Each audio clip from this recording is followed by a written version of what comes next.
నమస్తే. Welcome to our channel. Senior journalist Damu Balaji గారు ఉన్నారు. వారితో మాట్లాడదాం. సార్ నమస్తే సార్. నమస్తే. అల్లు అర్జున్ వ్యవహారంపై ఢిల్లీ వెళ్లి చిరంజీవి గారు సీక్రెట్ గా రాహుల్ గాంధీని కలిసి రిక్వెస్ట్ చేసుకున్నారని, రాహుల్ గాంధీ రేవంత్ రెడ్డి గారికి చెప్పినట్టుగా, అంటే ఈ ఇష్యూని పెద్ద చేయొద్దు అని చెప్పినట్టుగా, అలాగే రేవంత్ రెడ్డి గారు మంత్రులకి చెప్పారు, దీన్ని మీరు ఎవరంటే ఎలా మాట్లాడొద్దు, ఇది కోర్టు తేల్చుకుంటుంది అని చెప్పినట్టుగా న్యూస్ వస్తుంది సార్. సో దీని గురించి చెప్పండి. నిన్నటి నుంచి నిన్న అల్లు అర్జున్ ఇంటి మీద దాడి జరిగిన తర్వాత రేవంత్ రెడ్డి ఇమీడియట్ గా ఒక ట్వీట్ చేశాడు. ఆ ట్వీట్ ఏంటంటే, సినీ ప్రముఖుల మీద దాడులు నేను ఖండిస్తున్నాను, పోలీసులు స్ట్రిక్ట్ గా వ్యవహరించాలి అనేది ఒకటి. రెండోది, ఎవరంటే వాళ్ళు పోలీస్ ఆఫీసర్లు వచ్చి మాట్లాడొద్దని చెప్పండి అని డీజీపీకి వెళ్ళి నేను ఆదేశిస్తున్నానని అందులో రాశాడు. అట్లాగే కోమటిరెడ్డి వెంకటరెడ్డి అయితే డైరెక్ట్గా పేరు పెట్టే అల్లు అర్జున్ ఇంటి మీద దాడిని ఖండిస్తున్నాను, ప్రజాస్వామ్యంలో భౌతిక దాడులకు అవకాశం లేదు, చేయొద్దు అనేది ఆయన కూడా ఇచ్చాడు.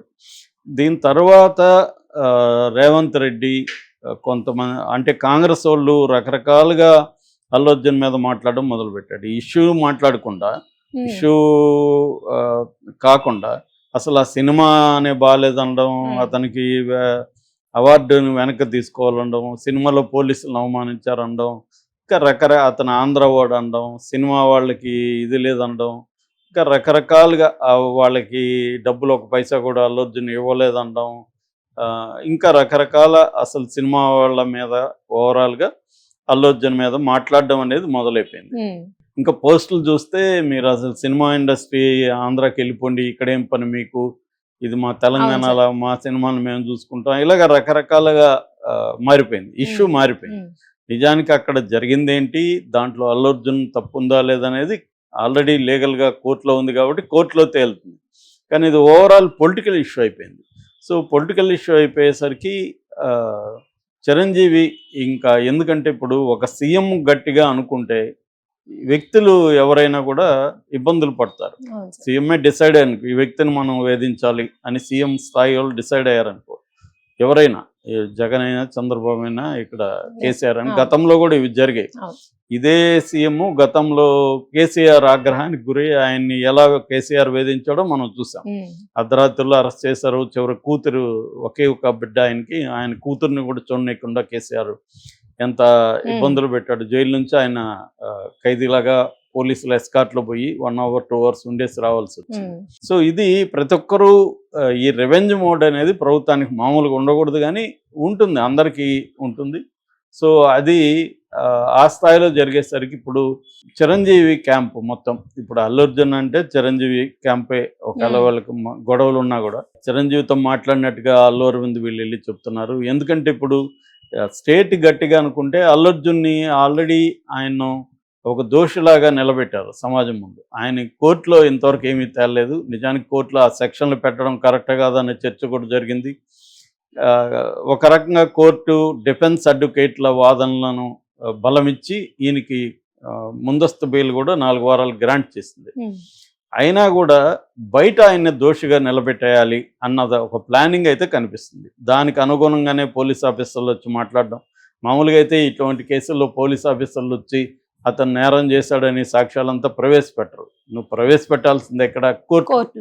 కోర్టులో పెట్టకుండా పబ్లిక్లో ఎందుకు పెడుతున్నారు? పబ్లిక్లో ఎందుకు ఏసీపీ వీడియో తీసుకొచ్చాడు అంటే అల్లు అర్జున్ దోషాన్ని నిరూపించదలుచుకున్నారు, ఎక్కడ? Out of the court. దానికోసం రకరకాల మెథడ్స్లో ఆ బాబుని ఇప్పటి వరకు గవర్నమెంట్ ఎప్పుడూ పట్టించుకోలే. అలాంటిది సడన్గా బాబు దగ్గరికి వెళ్ళడం, బాబుకు పోయి డబ్బులు ఇవ్వడం, వాళ్ళ ఇంట్లో వాళ్ళతో మాట్లాడడం, వాళ్ళ విజువల్స్ని తీసుకురావడం, తర్వాత రకరకాల సమూహాలు ఇక్కడ వాళ్ళ ఇంటి మీద దాడులు చేయడం, ఈ యాంగిల్ అంతా చేశారు. సో ఇప్పుడు అల్లు అర్జున్ ఫ్యామిలీ ముందు ఉన్న ఆప్షన్లు ఏంటి? ఒకటి, లీగల్గా చూసుకోవడం. లీగల్గా తీసుకోవడానికి వాళ్ళు రెడీగా ఉన్నారు. మేము నేరం చేస్తే నేను జైలుకి వెళ్తాను, నేను తప్పు చేస్తే నేను నేను లా అబైడింగ్ సిటిజన్ అనేది అల్లు అర్జున్ చెప్తున్నాడు. కానీ ఇక్కడ ఇటువైపున లీగల్గా లేరు. లీగల్గా లేకుండా పబ్లిక్లో అతన్ని ఒక నేరస్తుడిలాగా వీళ్ళే ట్రయల్ చేసి, వీళ్ళే ఆరోపించి, వీళ్ళే ట్రయల్ వేసి అతనికి శిక్ష వేసేసే పరిస్థితి కనిపిస్తుంది. ఎందుకంటే ఇంటి మీద దాడులు జరగడం కావచ్చు, అల్లు అర్జున్ తప్పని పోలీస్ ఆఫీసర్లు వార్నింగ్లు ఇవ్వడం కావచ్చు, ఆయన ఎవరో వచ్చి విష్ణుమూర్తి, ఆయన పేరు ఏసీపీ, అతను యాక్చువల్గా సస్పెండెడ్. అతనికి మరి అంత ధైర్యం ఎలా వచ్చింది తెలియదు మనకి. సో దాని మీద తర్వాత అతని మీద ఏం చర్యలు తీసుకున్నారో కూడా తెలియదు. అతను వచ్చి నేను ఒక్కొక్కడికి రీల్స్ కట్ చేస్తాను, డైరెక్ట్గా అల్లు అర్జున్ని అతను బెదిరిస్తున్నాడు, సినిమా ఇండస్ట్రీని బెదిరిస్తున్నాడు, సినిమాలు ఎలా తీయాలో అతను ఉపన్యాసాలు ఇస్తున్నాడు, క్యారెక్టర్లు ఎలా ఉండాలి, సీన్లు ఎలా ఉండాలో అతనే చెప్తున్నాడు. ఆ స్థాయిలో అతను వచ్చి అంటే అల్లు అర్జున్ని అన్ని రకాలుగా అతని క్యారెక్టర్ అసాసినేషన్ చేయడం అన్న ఒక యాంగిల్లోకి వెళ్ళిపోయింది. అప్పుడు ఇంకా అల్లు అర్జున్ ఫ్యామిలీ ముందున్న కర్తవ్యం ఏంటి? లీగల్గా ఎలాగో వాళ్ళు లీగల్గా అయితే రెడీగా ఉన్నారు, కానీ ఇది లీగల్ కాదు కదా, ఇది ఇంకా గందరగోళం అయిపోయింది. సో వాళ్ళు అప్పుడు ఏం చేయాలంటే రేవంత్ రెడ్డిని కంట్రోల్ చేసేది ఎవరు? రాహుల్ గాంధీ లేకపోతే సోనియా గాంధీ. వాళ్ళు మాత్రమే రేవంత్ రెడ్డిని కంట్రోల్ చేయాలి. ఇంకెవరి మాట ఆయన వినే పరిస్థితి కనిపించలేదు. అందుకని డైరెక్ట్గా, ఎందుకంటే చిరంజీవి కూడా కాంగ్రెస్లో టెక్నికల్గా ఉన్నాడు, రాజకీయాలకు దూరమైన. నిజానికి అల్లు అర్జున్ మామ కూడా కాంగ్రెస్లో ఉండి ఎమ్మెల్యేగా ఎంపీగా ట్రై చేశాడు, సీట్ రాలేదని. అందుకని ఇప్పుడు ఒకవైపు మామ ఇక్కడ ఇన్ఛార్జి కాంగ్రెస్ ఇన్ఛార్జీని కలవడానికి నిన్నంత వెళ్ళారు. చిరంజీవి ఏమో ఢిల్లీ వెళ్ళాడని చెప్తున్నారు, వెళ్ళాడా లేదనేది అఫ్సియల్గా ఎక్కడ అనౌన్స్మెంట్ రాలేదు. వెళ్ళాడు, రాహుల్ గాంధీని కలిశాడు. రాహుల్ గాంధీ నుంచి రేవంత్ రెడ్డికి ఒక ఆదేశం వచ్చింది, నువ్వు ఇంతటితో దీన్ని పబ్లిక్గా చేయడం ఆపేసేయండి, ఇది కాంగ్రెస్ పార్టీకి కూడా బ్యాడ్ నేమ్ వస్తుంది. సో ఆల్రెడీ నేషనల్ వైడ్ ఒక బ్యాడ్ నేమ్ వచ్చింది, స్టేట్లో కూడా ఇప్పుడు బ్యాడ్ నేమ్ వస్తుంది. ఎందుకంటే ఇదేమి నేషనల్ ఇష్యూనో లేకపోతే స్టేట్ వైడ్ మాట్లాడాల్సిన ఇష్యూ కాదు. ఒక అన్ఫార్చునేట్ ఇన్సిడెంట్, ఒక థియేటర్లో ఒక ప్రమాదం జరిగింది, ఒక ఆమె చనిపోయింది. దీన్ని మీరు నేషనల్ ఇష్యూ లాగా లేకపోతే స్టేట్ వైడ్ ఇదే ఇష్యూ అన్నట్టుగా మీరు ప్రొజెక్ట్ చేస్తున్నారు. అతన్నే కోర్టులో తేలాల్సిన వ్యక్తిని బయట మీరు దోషులాగా మాట్లాడుతున్నారు. ఇది కరెక్ట్ కాదు, లీగల్గా వెళ్ళండి, లీగల్ కోర్సులోకి వెళ్ళండి అని రాహుల్ గాంధీ చెప్పినాడని. అందుకని రేవంత్ రెడ్డి నిన్న తన కాంగ్రెస్ పార్టీలో నాయకులందరికీ ఒక మౌఖిక ఆదేశాలు జారీ చేశారని, మీరెవరు కూడా ఇంకా దీన్ని గురించి మాట్లాడకండి, ప్రతిపక్షాల మీద ఫోకస్ చేయండి కానీ ఈ ఇష్యూలో మాట్లాడకండి అని.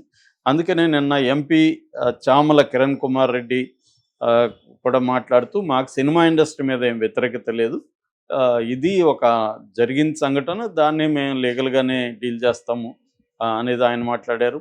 అట్లాగే మిగతా వాళ్ళు కూడా చాలామంది కాంగ్రెస్ నాయకులు కూడా అదే టోన్లోకి వచ్చారు. అంటే రేవంత్ రెడ్డి ఇంకా చాలు, వీళ్ళకి ఇచ్చింది చాలు, ఈ షాక్ చాలు అనేది అనుకున్నాడు. రెండోది, అక్కడ ఇది పెంచితే రాహుల్ గాంధీ ఇంటర్ఫియరెన్స్ అయ్యే అవకాశం ఉంది. అది రేపు ఇప్పటికిప్పుడు రేవంత్ రెడ్డికి ఇబ్బంది లేకపోవచ్చు, కానీ రేపొద్దున ఆయనకి ఏమైనా ఇబ్బంది వస్తే ఇవన్నీ కూడా అప్పుడు ఆయనకి వ్యతిరేకంగా కూడా బయటకు వస్తాయి. అప్పుడు ఇలాగా చేశాడు, సినిమా ఇండస్ట్రీ అంతా ఇదైంది.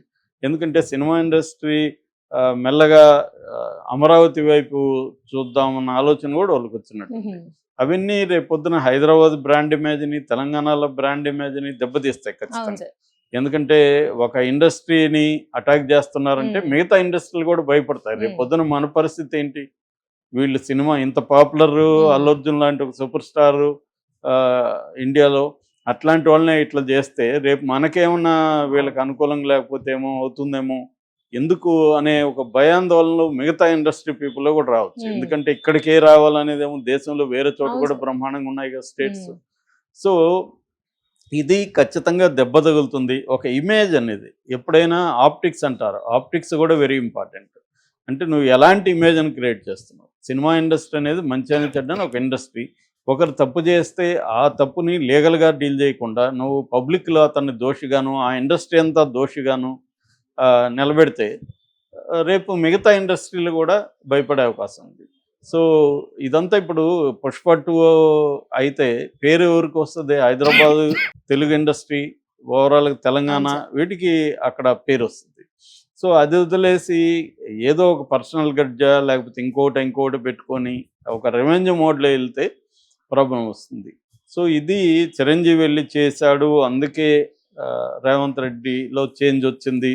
అందుకనే లీగల్ కోర్సులు వెళ్దామని చెప్పి ఈరోజు నోటీసులు ఇచ్చి రమ్మని అల్లు అర్జున్ పిలిచారు. అల్లు అర్జున్ కూడా వెళ్ళాడు.